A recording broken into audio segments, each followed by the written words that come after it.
Yo, what is up? It's MiniTV here. You know who it is. I don't even need the introduction. Today, guys, we have a different kind of type of vibe and playlist and kind of video for you today. I posted it on my YouTube kind of forum post a couple of days ago, and this kind of video series is going to be my kind of escapades and my kind of diary of my road to 7k kind of thing. I'm getting in the habit now. I'm playing like 5 or 6 games a day, and I am going through my own replays, trying to get better, trying to improve. And I thought, why don't I just sort of put it on my channel, so you guys can learn from it as well.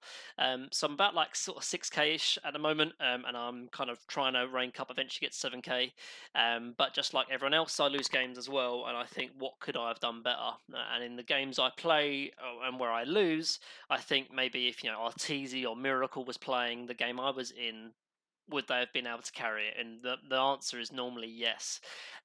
So I thought, okay, how can I improve? How can I get better? So this is kind of the video of me just trying to get better in my road to 7k, and hopefully it'll be like its own little video series in itself. So without further ado, guys, let's jump into it.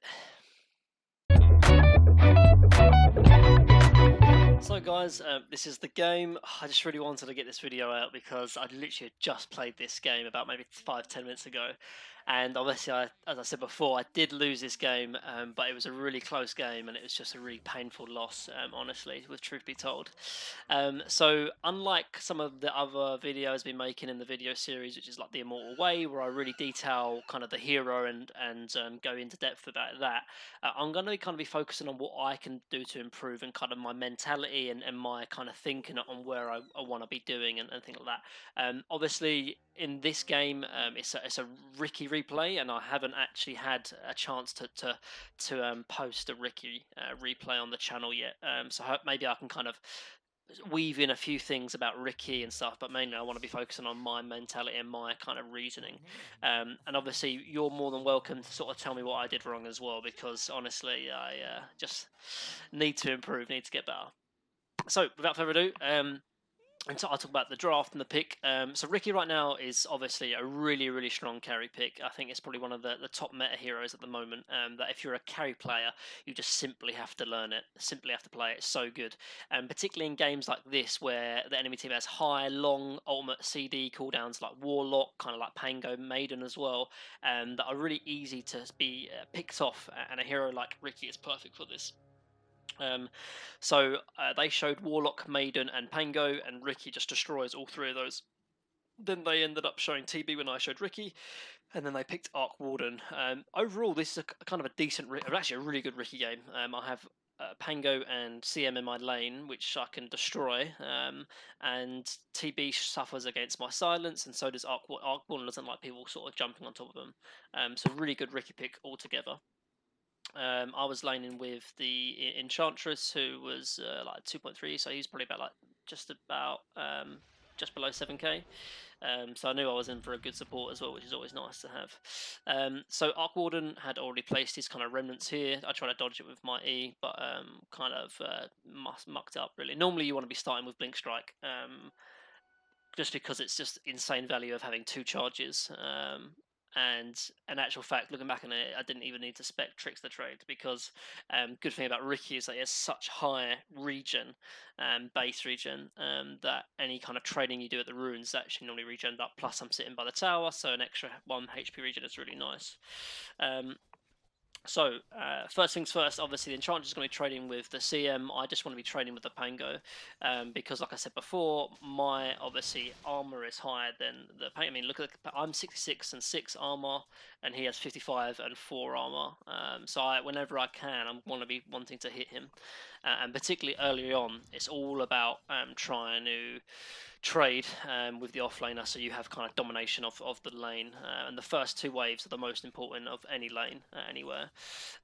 Obviously, without having my Blink Strike, I'm not in the best position to really help kind of trade with the Enchantress, so that's definitely a kind of mistake.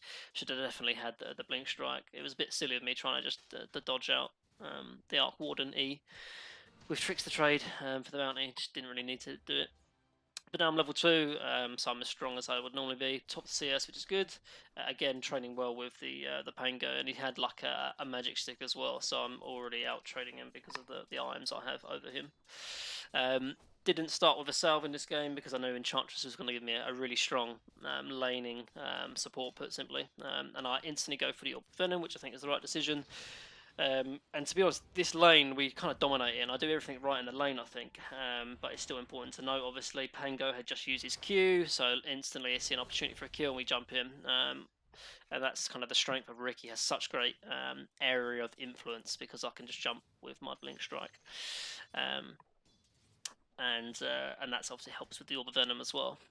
So really important that I have Orb of Venom in this lane, because whenever Pango uses his Q, I can see a chance to go for it. I thought the Warlock someone was going to net the CM there, we would have easily secured a kill, but nonetheless I'm just trying to CS as best as I can, and I'm CSing really well, 15 and 5, top CS as usual. And that's just kind of, I mean, it helps having an Enchantress in the lane. Kind of completely wins the lane all by yourself. Obviously I need the lane back though at the moment. I'm just going to speed this lane up a little bit, because I think I played the lane actually quite well. I mean, we end up securing quite a few kills in there, and I'm CSing well as well. Kind of standing between the creeps and me, so obviously he has to force in the Pango to either Q or walk up to the creeps and get attacked by me. So we walk up to the Pango knowing that he has the Q on cooldown, but he just gets it back off cooldown. But still really good pressure. Like, this Pango's 8 and 1, I'm 21 and 8. Like, in the pro scene, you'd say this lane is getting absolutely destroyed, which in actual fact it actually is. So obviously I've got my Wraith Band now. And obviously anytime they walk up to the lane, they're going to get absolutely destroyed, as they do here. So just kind of absolutely destroying it. I think one thing definitely that I need to kind of maybe do and focus on more, I mean, is normally a lot of times people have like the boots before the magic wand, and I don't know how big of a deal that actually is. Because obviously, like, having boots is so. I'm just going to talk about this point because I'm wondering. I mean, guys, please comment on the YouTube video as well, because I mean, I'm as much of a student and a learner as you guys are as well. But it's a small thing, but so, you know, the first item normally on any carry, any agi carry you'll be building is the Wraith Band straight away. Obviously in this lane it's a bit different. I started with the Orb of Venom, but then I go straight into Magic Wand before boots. Now, obviously, like, boots offers kill potential, whereas Magic Wand doesn't. But the thing is that, like, by Magic Wand I mean like finishing Magic Wand completely, not just the stick. And so I'm wondering if that 165 gold is actually like worth it, because it delays my boots timing by a little bit. Or I can just go Wraith, Magic Wand, and then straight into treads. But sometimes I sort of see pro players, pro carries go Wraith Band just into the regular stick and then into the boots, but then you kind of stuck with two random branches in your inventory, which is kind of just awkward, just to secure your boots at an earlier timing. But I guess sometimes it can be worth it just to secure that kill. But in this lane, I don't really need the boots. As you've seen, I've already got kills without the boots, but now I've got it, it's even stronger. I have the treads now, so I'm even stronger. Put them straight onto Agi, obviously. I'm right now, like, the kill threat or the kill opportunity I'm looking at is the CM, unless Pango uses Q. So if obviously CM pushes up, I'm just going to go on it straight away, particularly if Enchantress is in the nearby sector. But at the same time, I'm CSing really well. Obviously, I'm like top CS right now. Pango's getting absolutely nothing. I hear the Pango uses Q, and I immediately know that I can just jump straight back onto him, and there's nothing he can do, and then he dies again. So simple as that. So we are 3k up right now. Obviously, I think we're doing well in the lanes as well, and this is probably something I maybe should have a better understanding of. It's like how the other lanes are doing. Right now I'm just focused on my own lane, but I probably should have a look over in mid, see that Arc Warden's actually kind of doing well, kind of trading well with my Bloodseeker, and the Terrorblade's doing well as well. So I think the only lane that's doing really well is actually our lane bot. Beastmaster's losing to Terrorblade, and Arc Warden is kind of beating the Bloodseeker as well mid. the fact is that I can't really help these lanes until I get Diffusal Blade. Obviously, if they dive heavily, then maybe I can look to TP. But right now, the worst thing I can do is leave this lane and give Pango a chance to sit in this lane. Because obviously, right now, he feels forced to jungle. Level 4 Pango, this is like the worst Pango game he's probably ever played. And it's all because me and Enchantress have just destroyed this bot lane. Obviously, I have a nice ward here as well, but the Enchantress was really useful because I can spot the Pango, can spot the CM whenever they walk up. But I'm just sort of focused on sort of CSing right now and getting straight onto my Diffusal. When I get my Diffusal, that's when I can look to help other lanes. But right now, we are 7-1 though, so we should be doing okay. It looks like Terrorblade's going to fall here as well, and I do remember kind of top going alright. It's just that Beastmaster's CS is really, really low actually in comparison. And if we look at the net worth, it's, nearly the same net worth as the Rubik, and Terrorblade is still at heart, but I'm obviously well out in front. So I feel like maybe this game is more about me trying to kind of use the advantage I've got from the lane. I mean, like, this is really funny because like I watched a lot of like YouTube videos from like BSG and other kind of coaches and stuff, and they talk about like how they put so much emphasis on the laning stage. Like the whole 20-minute the coaching session is the laning stage, but in this laning stage, I don't think I could have done any better. And this is an important point here as well. So we've won the lane, we've destroyed it, sent Pango to the jungle. It's 8 minutes in now as well. I've got my treads, and now I'm looking to just focus on really accelerating my farm. And I talked about this on a few other carry videos where I push out the lane. Obviously, wait if there's a nice ward here. I'm not going to wait. I'm going to wait for CM to sort of push up here. In this case, she does. She walks out and gets punished. She's obviously used root, and I'm able to just kind of secure the kill on her. So really nice of her. She ends up buying back because she's really angry. So yeah, and so now I can just easily push out this wave because I know a lot of carries, and I kind of had the same poor mentality, which is the wrong mentality really, of like, oh, I just want to just literally AFK sit in this lane and just deny every creep and get last hit every creep. But after kind of watching a few other better players, I realised the better thing to do is actually just push out the wave and then farm the jungle to accelerate my farm. But I understand the mindset, which is, oh, okay, I don't want to push in this wave and then give the enemy offlaner some free experience and gold, which like he needs obviously. But as a carry, you should always have the mentality of do whatever you can to improve and increase your game. And in this game, that's kind of what I'm doing. Obviously, in this case, I'm getting bounty runes, and 10-minute bounty runes are so important, but so are the 5-minute ones as well. And the bounty runes are so much more important than any kind of creeps you'll miss. In this case, I missed one creep. But if you realise 60 gold each, that's 300 gold for my team, and then a 600 gold swing, which is obviously far more important than any creeps here. Obviously, I'm not looking at it, I'm looking at free camera. I was looking at the engagement top, wondering if I should TP, but again, I'm just accelerating my farm, get my diffusal, and then when I get my diffusal, I can look to really play aggressive. So kind of the mindset and the mentality of me this game is that we're going to struggle to push high ground because we're facing Arc Warden, Warlock, Pango, CM, all great kind of high ground defenders. The aim really of my job, and should be the job of my team, is to just restrict the farm from them and eventually go high ground when we can. But they have great team fight potential right now, and even though we're 6k up, and this is just crazy. Like watching that, this is the first time I watched the replay as well, guys. 6k up at 12 minutes. Obviously, Bloodseeker dying mid isn't great, but it's just crazy. But a lot of the net worth is really me versus the Pango. I mean, what I'm 6k is 2k. That's like the 4k gold is between me and the Pango, because Terrorblade's actually doing pretty well. He's doing better than the Beastmaster, and obviously he's going to lose his tower, which he does, and now he's rotated to jungle, and he's actually pretty farmed.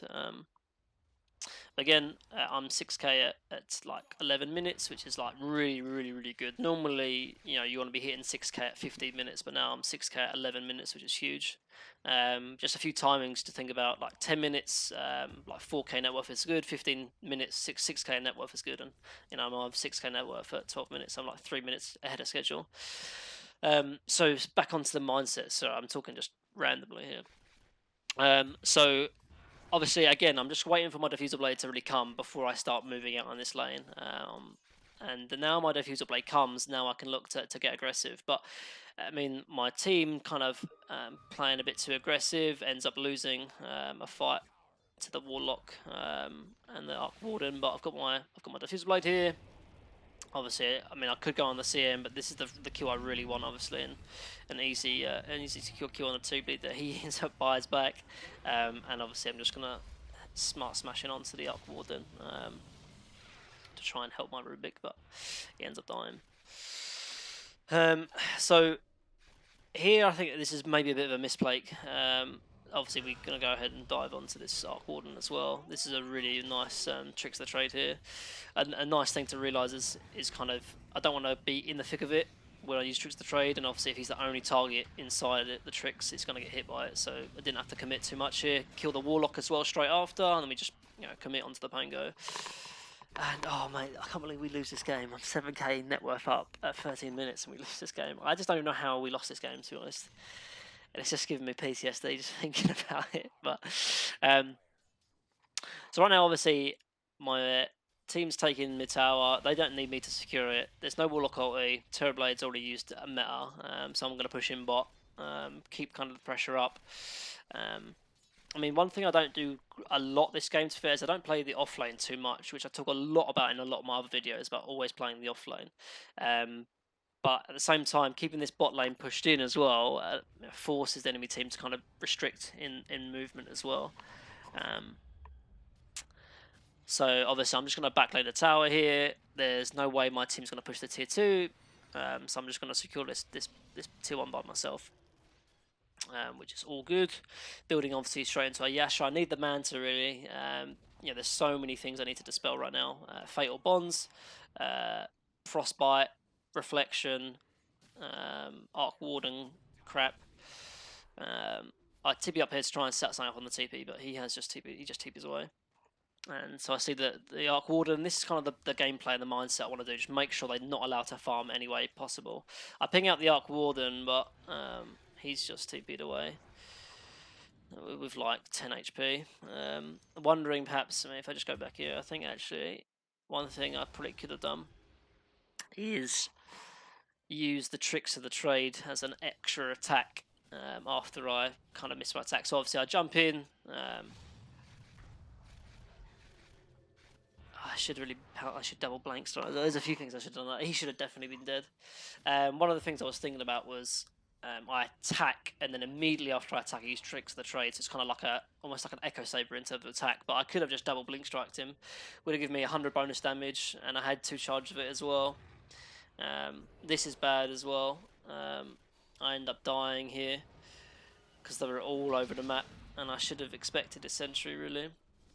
Just want to go back. I mean, sorry.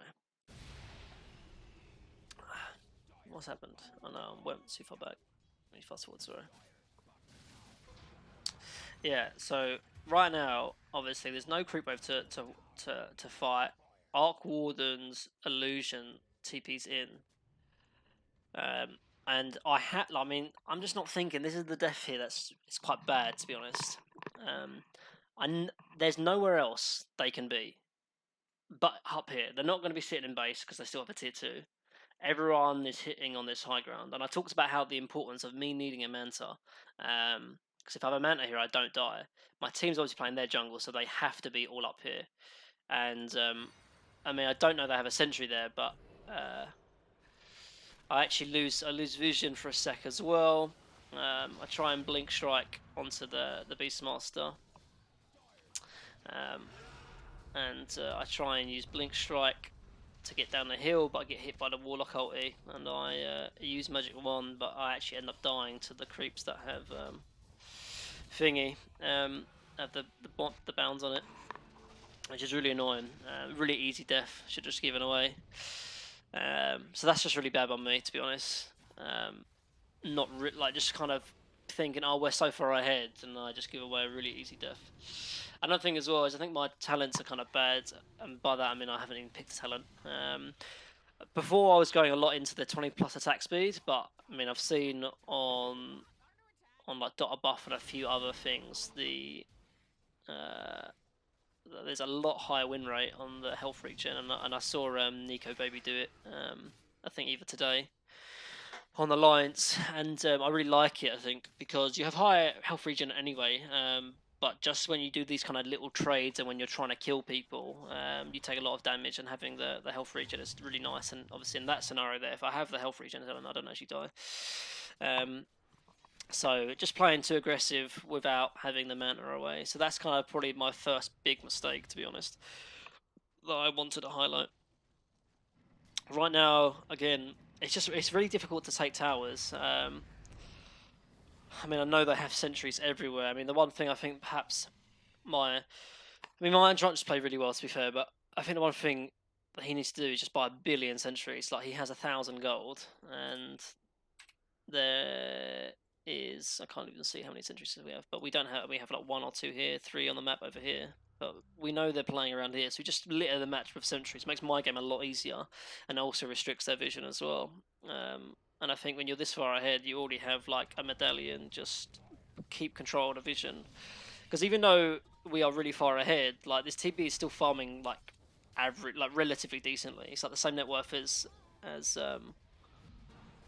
my Beastmaster, and obviously if he gets the same net worth as me, the game's basically over, because it's going to be very, very difficult. My team kind of commit super heavy into TB meta.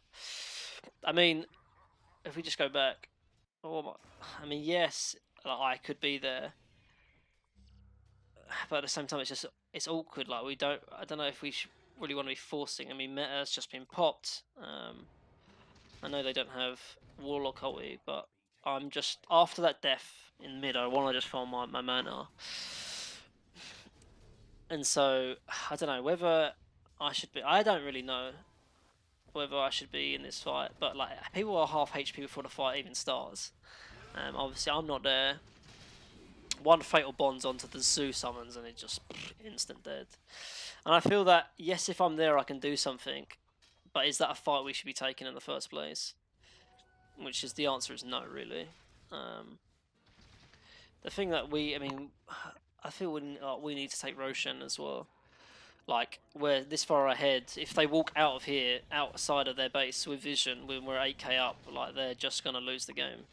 I TP in here because I know meta doesn't have TP, and I end up cancelling the TP because the Enchantress and everyone else decides to leave me. I go bot. I see an ETQ on the CM. I should have just really smoke screened that to cancel that out, but I end up killing it. I smoke screen here just to sort of see if anything's coming, but they don't have dust, and I'm already out, so I'm gone. So I feel, it's good that I get a CM kill, but really the CM kill was nothing. The thing that actually really matters this game, if we just think about it, is TB farm, an Arc Warden farm, but really it's the TB farm. And how do I stop the TB farming? Either we need to take towers, but like right now, look at the map. Like, there's no vision anywhere. Like, I can't walk up because I know they have sentries everywhere. So, I mean, until I get mana, it's just a different game. I feel like, again, like it's kind of the power spikes. Like, you saw me farming in the lane, and then I get defusal, and then I fight. And I feel that like I also need to get kind of mana before because they're all going to like because of right now the enemy team's been bulking up, and until I get mana, I'm going to be a lot easier to kill, kind of thing. I mean, that one death mid was really kind of set me back. I mean, it didn't set me back. I'm still top net worth by 3,000 gold, but it's just one of those things. Like, I kind of want to farm mana. But I don't know if that's the right mentality. Maybe I should just be always looking to fight. But the thing I found is that if you don't farm as Riki, particularly in these periods of downtime, I mean, maybe I should be there with them. I have a TP. I kind of want them to take the outpost, really. They kind of walk in, they get Warlock ultied. It's just a really awkward fight. And this is the fight I sort of was talking to them. Like, if you look from my perspective, we just go back here. So I'm bot. We have no vision in their jungle outside this one on the low ground. Like, they don't use smoke. We don't use any smoke here. Let me just speed this up because it's a little bit low. There we go. And then we know obviously they're all there. They have a Beastmaster Hawk kind of thing, and they kind of walk in without thingy. I just feel it's so awkward. Like that fight is so awkward. Obviously, I immediately TB over because there's an engagement, and I want to be fighting if I can. But when this goes down, like two of my team are dead. I can't just walk in there. I smoke cloud to get rid of the CM. I kind of jump onto the Pango. I have one blink strike out. Important thing to note: when if you have engaged like this, you need to make sure you don't use double leap. Because if I had double leap, I would have instantly died there. But now, this is the game. This is the part, honestly, where the game changes so much because they just walk into Roche after a fight that was so awkward, where they had no vision, and I was bought. It wasn't an easy engagement. I think Beastmaster was farming this jungle here. This fight is just so bad. Obviously, I'm still top net worth, but this just is a really awkward engagement. I don't think do I die here? I mean, it's no, I don't die here. Obviously, Enchantress now walks in and feeds as well, and it's we were what was it, 11k up, and now it's 5k because of that one engagement. And if you look on their team engagement, that's all they need. All they need is that one decent fight, and even if they're 10k behind, they can still win this game and still kind of come out ahead in the team fights. And that's kind of what they do. I'm super low from the Fatal Bonds, but I decide that I need to kind of fight because I know they have no spells. Payet is a nice ult stolen from Rubik. I'm just focusing on the Warlock. Luckily, he ends up dying. Terrorblade, obviously. Loses Aegis. Where the heck am I in this fight? I'm just trying to survive, I think. Yeah, because I'm super low. We end up surviving, but again, it's just there's so much crap everywhere because of the Arc Warden, because of the Warlock Golem, and we're just giving away so many kills. And I mean, this is matchmaking as well, so it's not like a team game, but that one engagement here just gave them a 6k net worth swing kind of thing. And now they can control the jungle a bit more. They can farm some more. I have Manta now at least, but it's so much more difficult. And so just looking back quickly on this game as well, I felt that I couldn't. Well, first of all, I had Diffuser and then they got aggressive. I felt that I couldn't just sit on top of them and make sure they didn't fight, because they had. Well, we saw all the sentries. Obviously, I had one bad death mid, which was really bad. Not realizing the danger I was in, not having mana. That's obviously bad. But I don't think I can stop them just from this Terrorblade and from farming. He now has mana. Obviously, just go back here. I still obviously want to be trying to get aggressive. I see the CM here dodge the Warlock ulti and the Pango ulti, and it's a decent fight because of those things. Again, trying that tricks the trade just on the edge to catch the Terrorblade. Obviously, use the smoke screen so he couldn't ulti. And this fight is just so much better because we're not on the high ground. We have vision, and they're almost running into me. Well, in that case, I baited out the Warlock ulti as well, which is really good. But you see the difference in the team fights. When it's a bit more chaotic and a bit more less planned, our team fight is so much better, and that is kind of the fights we want to be taking. But obviously my hero doesn't push towers, so it's difficult to, and we found this game it's very difficult to break high ground, because the fights that are good for them is those kind of clumped up, more structured team fights where they know where we are, we're in a chokehold, and it's difficult. But still, we're 9k up, we should really be doing well. Yes, there was a bad death from me, there was a bad death or a bad team fight from my team losing Roshan, but still we're now 10k up after that good team fight. Obviously we see in scenarios like that, it's really important to get kills on that Riki, as Riki. We know they don't have ultimate still. If we see an opportunity to go, just go straight away. That you can't be pussy about it. You just have to try and fight. Now we look to take the outer tower bot as well, and I'm sitting behind the tower looking for anyone to sort of try and defend it, which I think is the right thing to do. but obviously they're not showing, so I end up kind of clearing this wave to try and be efficient.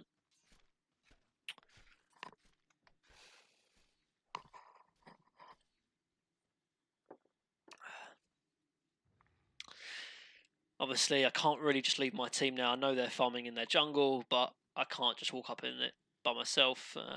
My team's kind of pushing, and I feel that's kind of like you want to obviously to restrict them from farming. You need to be taking towers to control the map control and stuff. But that's where you kind of need your offlaner or someone on your team to be pushing that wave, so that when after you won that tight fight mid, like I mean, it took us like 20-30 seconds to take that tower, and in that time, Terrorblade's already pushing top. It's been farming as well. And that's kind of the importance of pushing waves, where after that fight mid, if the bot lane was pushed in, we just walked bot and take the tower instantly. Instead, we lose the tower top, and again, it's just more time for the Terrorblade to farm. But again, 10k up, and a lot of that net worth really is from the supports for the most part. Terrorblade and Arc Warden are still farming, even though me and Bloodseeker are still ahead. But 11k up, it shouldn't still be an issue really for the most part. Again, I know Terrorblade's probably farming in the jungle, but the rest are probably in their base. Again, I don't have BKB, I only have mana, so I can't really be doing anything too aggressive. I'm trying to scout with illusions and stuff. I ended up going Basher this game before BKB because of just how the fights have been happening. I'm not really in need of BKB just yet. And Bash is really useful to stop, or to catch, kind of stick on targets basically. And I know that Terrorblade can kind of die to me in this state here, basically. So team's sort of top, and this is kind of the good thing about Riki, where you can kind of play alone. I mean, my team are telling me, why are you not with me? Why are you not with me? I ping him saying that's the reason why I'm not with you, is because I want to kind of get pickoffs as well. Ends up CM shows as well, and I instantly take it. And obviously in matchmaking games like this, like ranked games, they're not going to be instantly coordinated, that the team are just sort of on top of each other. So now obviously Warlock's dead, CM's dead as well. Now we can kind of look to kind of break the high ground. The Warlock buyback changes things quite a bit, to be honest. Because, and the Arc Warden as well, and this is the difficulty of kind of just pushing base, really. Because it's the combination of great team fight and great deep push from them. So we decide to kind of back off. And I feel the big thing about this game really is, like, as long as they're not farming, it doesn't matter so much if it goes late. But we don't have any vision on the bot half the map, so they could be farming this triangle right now and we don't know. And obviously, you know, lanes aren't being pushed in, they have mid pushed in, bots pushed in as well. So they have a lot of map control, even though we are 12k up. And I feel a little bit of that is to do with vision, and a little bit to do with wave clear as well. I mean, my Beastmaster in a 13k game is still not incredibly farmed, but this is not focused on Beastmaster, this is focused on me. And I'm just going through this game, and I'm just thinking, like, right now the game's still in a good game state, but we need to fight outside of base, or we need Aegis to kind of do anything on the high ground. I probably should have my Curry and Roshan, really, because that is the thing that allows us to break high ground easily, because they're not going to walk out high ground. But the state of the game is still good now. Obviously, I'm just still trying to keep my farm up. I'm trying to use my Manta Illusions now to kind of keep in waves in, because I'm realising how their kind of ability to clear creep waves is actually hurting our map control quite a bit. And I think as well, I need to be probably having a bit more active use of Manta Illusions to clear creep waves, because the moment they see me bot is the realisation that I am bot, obviously, so they can be elsewhere on the map. I don't think in this case they are, because now we have two decent wards now to sort of see them if they leave the base, and in this case they're not leaving the base. But it's just something to think about. Again, top lane is pushed in. I guess that is natural as well. We're playing into an Arc Warden, obviously. With his Tempest double, so he can kind of clear waves very easily. Roche is up. We take this. I take the Aegis here, and because I am sort of top net worth. But in hindsight, I'm wondering if maybe the Bloodseeker is still maybe the better Aegis carry, just because he can hit buildings. But I mean, I feel like we're not going to be able to get a chance to hit buildings because of the magnetic field from Arc Warden. But I mean, the state of the game is still good. 15k up now. We've just increased our lead by 3k ever since we took the Roshan. We know they're all bot, and I feel like this right here is where we just need to smoke bot. Like, I just talked to you something about a real important concept in kind of Pro Dota, and obviously I'm in a high level game, but it's still not that high really, and it's still not perfect because we're making misplays like this. Particularly when you know you have the advantage, in this case we do, not only from the 15k net worth gold, but also the Aegis. Ultimately, it's very, very difficult to push all 3 lanes at once, because either you do push all 3 lanes at once and one of those side lanes will die because the enemy team will just realise you're all split apart and kill you. In scenarios like this, when we're pushing top and we're pushing mid and we know bot is pushed in, we need to just smoke and sweep the map bot. We've pushed in top, we've pushed in mid. If we smoke and either push in this wave, or preferably, and if possible, smoke into them and fight them here, the perfect thing. Because then we end up just killing them and able to go high ground without the defense.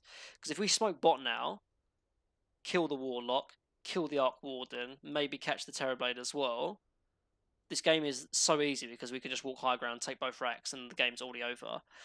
But instead, we haven't used smoke once this game. And not only that, but they also have an out because this lane is being pushed in. So, yes, you know, we're restricting the map, but at the same time we're not, because with this wave pushed in past the river, they can farm here with you know, nothing to worry about. Terrorblade now has farmed up his Battle Fury. You know, I'm nowhere near in a position to really go for MKB. I end up kind of buying Abyssal Blade because I have the Aegis, which I think is the right play. I don't need the BQB just yet because I can play Greedy. Bloodseeker TV's back to defend the push and defend the split push, but then Terrorblade now just pushes top. And I feel that that smoke play would be huge. And maybe it's not my job, but maybe it should be, that I just buy a smoke and be like, yo, just go bot and push it out. Because now Terrorblade gets to push out top. And yes, they're still in their base a little bit, but it's just delaying the game, you know. And obviously Bloodseeker is not with us now as well because he's had to push bottom and he's hitting ancient creeps for reasons I don't understand. I don't know why. Like, you should never be doing this. This is just horrible. Do this if you want to farm, but doing this is just abysmal. I go now to try and deal with top. I see these necropits as well, and you just see like how they're just delaying the game by keeping these lanes pushed in. And that's just kind of the state of the game. I'm going to fast forward a little bit. Again, using my mana illusions, they end up getting caught because I show top, I guess. I mean, it's bad, really, of them. Oh, I skipped well far behind. I'm just going to fast forward a little bit.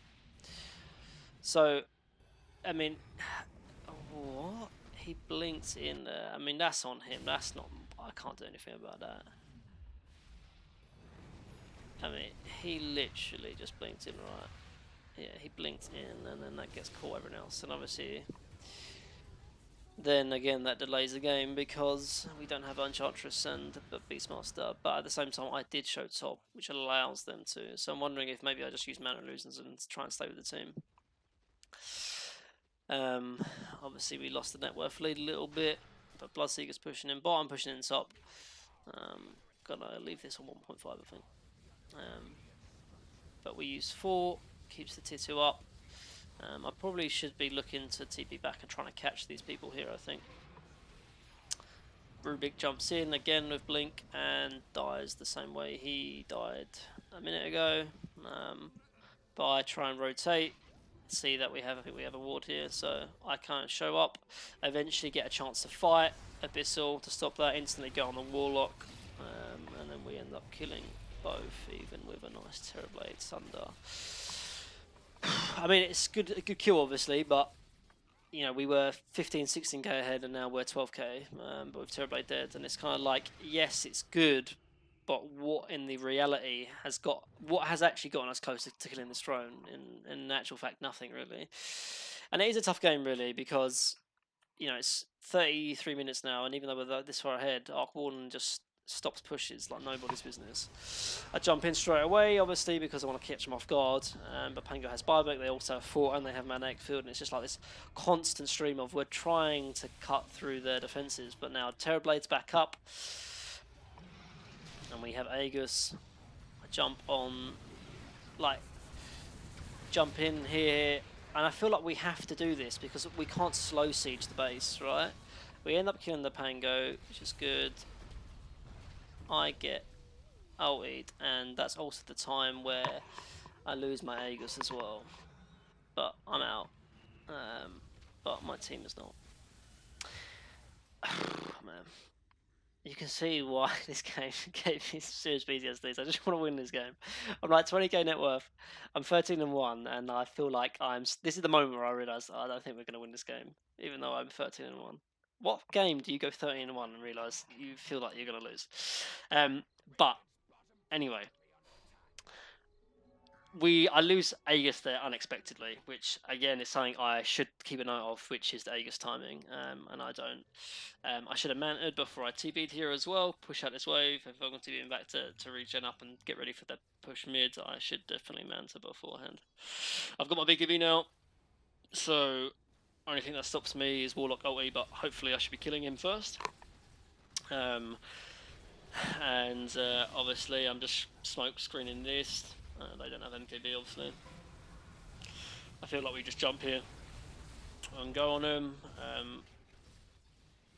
My team doesn't really have much else, I guess. Bloodseeker buys back, super late, and they just TP out, and I don't have a Bizzle, and obviously I miss my first attack and don't bash, so...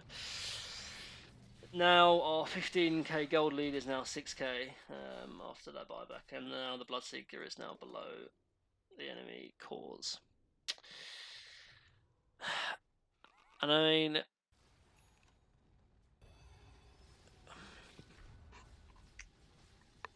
and a buyback is like 3,000 gold. It's just a rough game, man.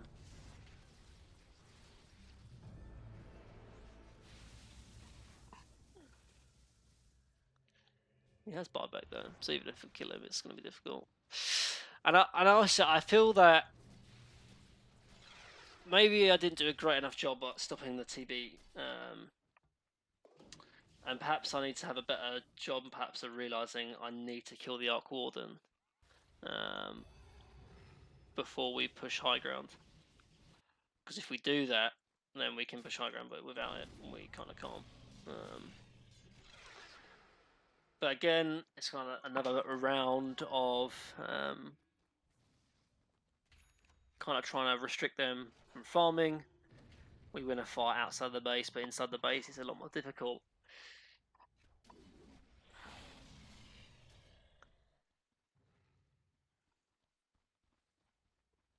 And Bloodseeker's just hitting the creeps on him, which is very nice of him.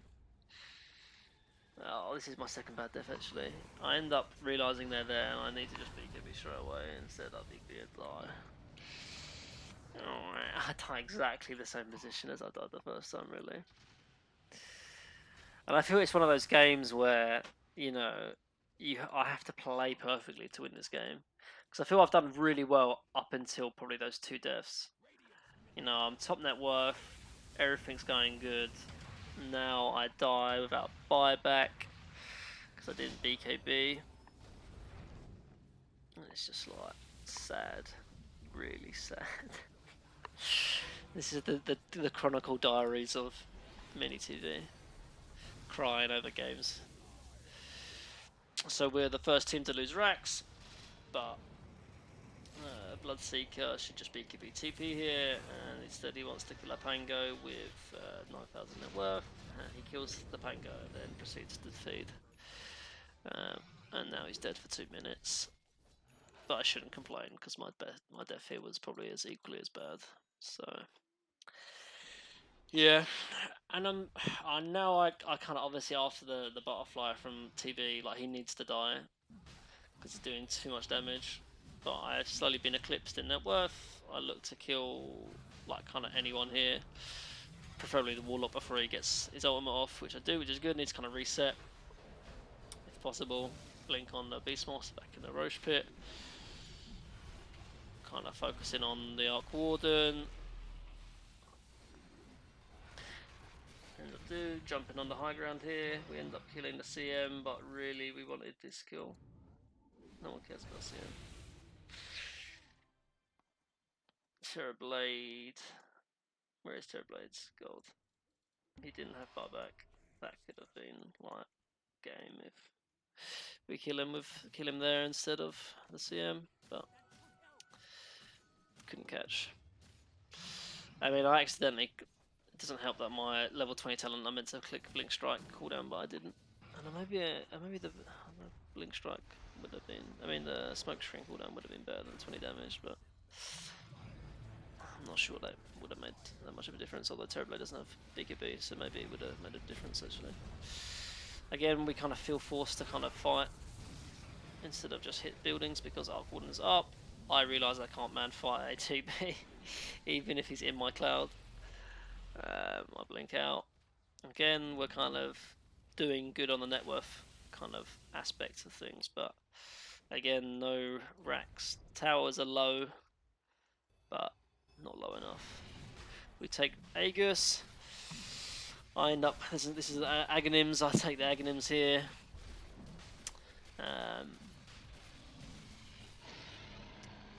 I think it's kind of better than a double rupture really, because TB's standing and fighting, but maybe it would have been better on him.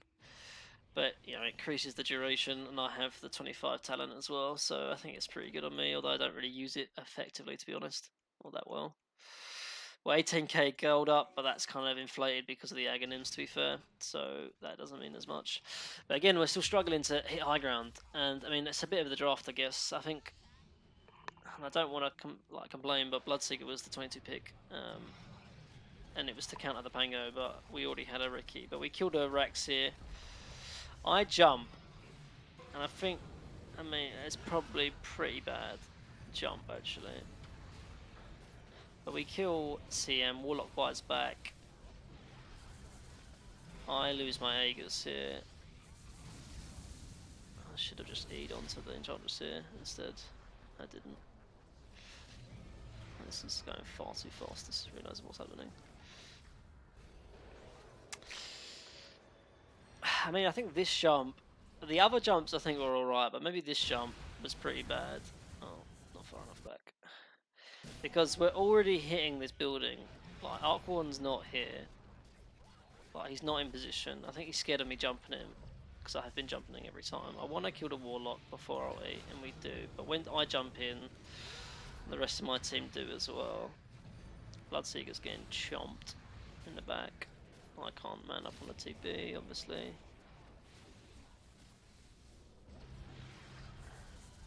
I need to just, I mannered a bit late.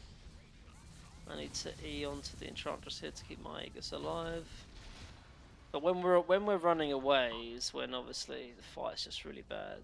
So I'm wondering maybe, I don't think I could have just manned up and fought. So if I do that, I think I just die. I jump onto the Bloodseeker and get away, but Enchantress is dead. And I mean, we got the Rex this time, but it's just still the same story. It's so, and like I said, we can't just hit buildings because of Arc Warden, unless I have like MKB or Rapier. But at the same time, if we dive them, they just buy back, and then they have great chase with like Warlocky, Pango, crap. But we're still 15k ahead. I'm 13k net worth, but a lot of that is from the Ags, I guess. I think this is somewhat of a good target, but really it probably isn't, to be fair. It should really be the Warlock.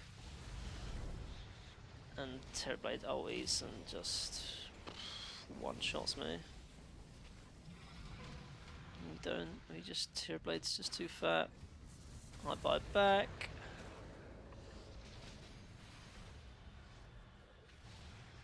Try and kill the TB.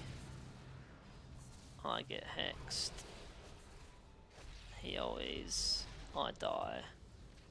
The game's over. I don't die. but the game still feels over. Oh man, a tough game, to be honest, guys. Tough game, probably a tough game. One of the toughest games I've played in a long while. Where it's just like, obviously, if a better player was playing this, maybe we win, but maybe we still lose. But for sure, those first 2 deaths were really, really, really bad, and it definitely slows it down. But with me dying there without buyback, it just makes me sad. But that was the kind of, that's it, guys. That's probably gonna be the end of it because obviously the phone explodes and I lose. But I hope that was somewhat useful. Maybe it was just me rambling on and me crying because I lost a game of Dota. But this is kind of the first video in the series I'm trying to do where I look and try and hyper hone in and focus on my mistakes and things I should have done better and how I can improve, and also talk about like things that a higher tier player would do and perhaps someone in a lower tier bracket would fail to recognize and things like that. But hopefully found it useful. Please do give me a comment down below, guys. Maybe explain what I could have done better to maybe have won this game. I really do. I read all your comments, read all your feedback. I really appreciate it. And obviously, if you like the video, guys, give it a like and a subscribe. I'm gonna go off now and cry myself to sleep about this game. And I hope to see you in the next one. But if you liked it, guys, that's the kind of videos I'm hoping to bring out almost not daily per se, but every other day or so. And this one was kind of a bit rusty and a bit kind of mishmap. But maybe the next one will get better going forward. But other than that, guys, hope you enjoyed it. See you in the next video. Keep keen, bathing and grinding. Peace.